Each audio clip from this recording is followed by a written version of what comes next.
have sun, so nice. It's time for another range test today. It's pretty rainy and cloudy and it's cold, less than 12 degrees outside, but it's actually okay because there's not that strong wind and cold weather is better for the range testing than really hot weather because we are not using the climate control so much. But we will be keeping the climate control on automatic as usual, so it will keep more realistic readings for the consumption. We have charged the car to 100% on purpose before we go. And the idea behind today's trip is to compare the power consumption between using only highway, so the fastest or shortest route to go from point A to point B, and then come back using smaller roads, so that we know which is actually faster, because I have heard some people say that if you use a lot of highway, you need at least one more recharge before you come back home compared to smaller roads. So even if you're using smaller, slower roads for your travel, you are actually getting there faster because you don't have to stop for recharge. So we hope that we get a result and some answers for that today. So let's get going. So on this trip we are going to follow the speed limits, but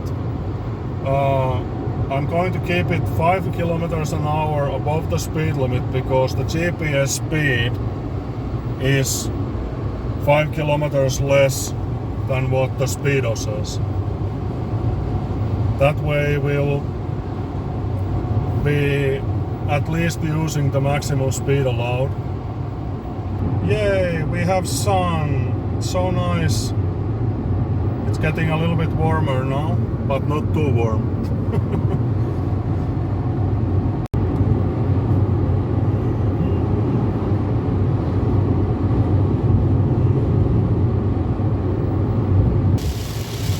So much for the sunshine. It's raining now, cats and dogs. But that doesn't ruin our trip because this is about the range. And the only added energy consumption comes now from the windshield wipers, so that's okay.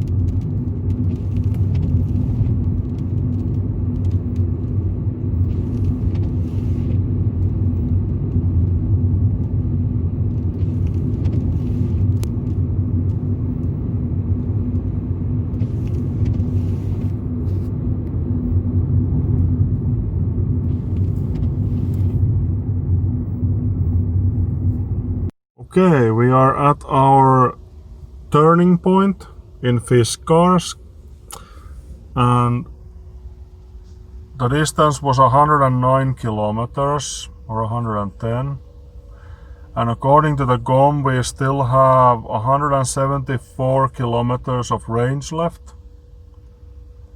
Let's see, travel time hour 38 minutes, average consumption. And remember, this was highway driving, so between 80 and 120 kilometers an hour, about 55 to 75 miles an hour. So pretty good consumption. And yeah, 174 kilometers of range left. Distance according to the car, 107 kilometers.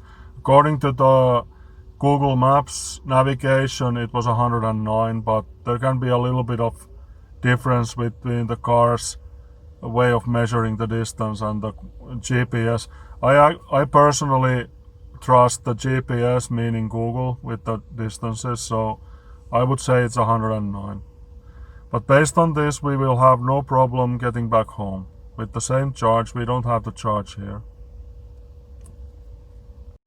After having a refreshing break, walking around Fiskars and eating some really delicious salmon soup, we are ready to go back home using the smaller roads. We will see what is the difference between the consumption. But so far, the consumption of the car is really low, so I have no problem believing that we will make it home. I really like these twisty, smaller country roads. The surface isn't that good like on the bigger roads, but they're so much more peaceful and you have much more nicer scenery.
Super nice new tarmac. Oh my gee, I really like this. Wow.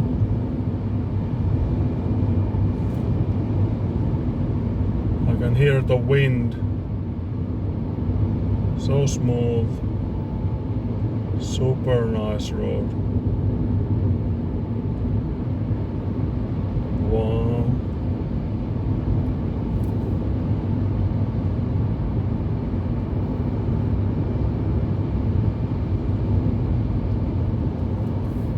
These are the small treats that you never expect to see when you're traveling, and then all of a sudden you have something like this. So nice. Okay, so we are almost at home now. We have something like less than 15 kilometers still to go. A while back, the GOM said that we have 50 kilometers left in the battery.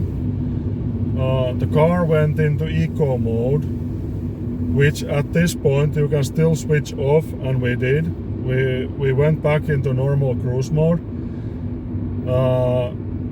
And at the moment the GOM is saying we have 41 kilometers left.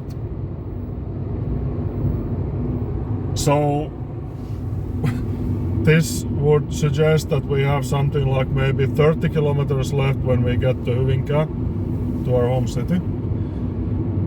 Which also means that when you think about our total trip and the idea of the trip, if we had returned using the same larger highways and motorways as we used when we went to Fiskars, we wouldn't have made it back with one charge.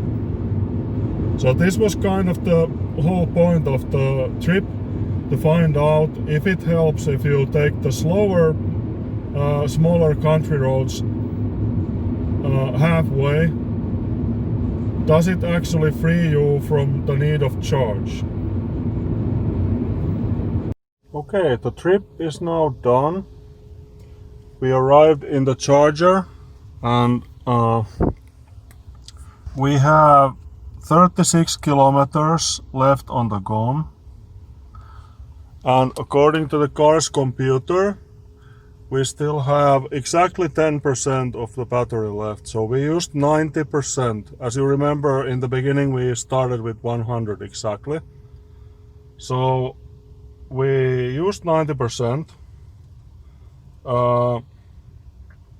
And I was doing some calculation before the video here.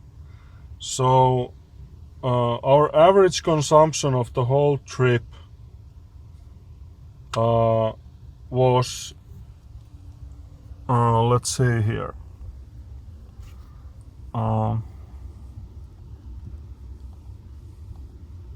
It's according to the trip computer, it's 11.7 kilowatt hours per 100 kilometers. And that's actually pretty accurate. So that's what the car took for driving. So using the drive and the motor. But the total consumption was a little bit higher. Based on my calculations, we used on this whole trip 29 kilowatt hours of electricity. And out of that 29, 2 kilowatt hours was used for other systems like HVAC, meaning heating and ventilation, and the general systems of the car. So 27 kilowatt hours was used for the driving. And also based on the same calculation, if we had done the whole trip using the same motorway that we did when we went to Fiskars, we would have arrived here 2 kilowatt hours more down on the battery. We would have actually made it still, but it would have been pretty much zero. The GOM would have been reading zero already, so I don't know if we would have been able to move anymore. But yeah, we saved about 35-40 kilometers by using the small roads when coming back, so that's the difference. That's pretty much what we did. But on the bright side, we managed to match almost directly and exactly the WLTP value of the car, meaning that the factory claims 270 kilometers, 265 WLTP, and when you calculate together the driven distance, 231 kilometers, and what was left in the GOM, 36 kilometers, that's 267, so it's really bang on. And we did, basically all the driving we did was straight out of WLTP handbook. So we had motorway driving, we had highway driving, we had city driving, slow road driving. So this car delivers what the factory promises. And if you know how to take advantage of the low consumption, then you can even do more, like we have already proven with our 2 previous trips. But that's pretty much it. I will put the car on charge again, and I will see you again on the next video. Hope you enjoy, and please follow us on Twitter so that we can post there also a lot of pictures that we have taken of the trip. And see you again next time.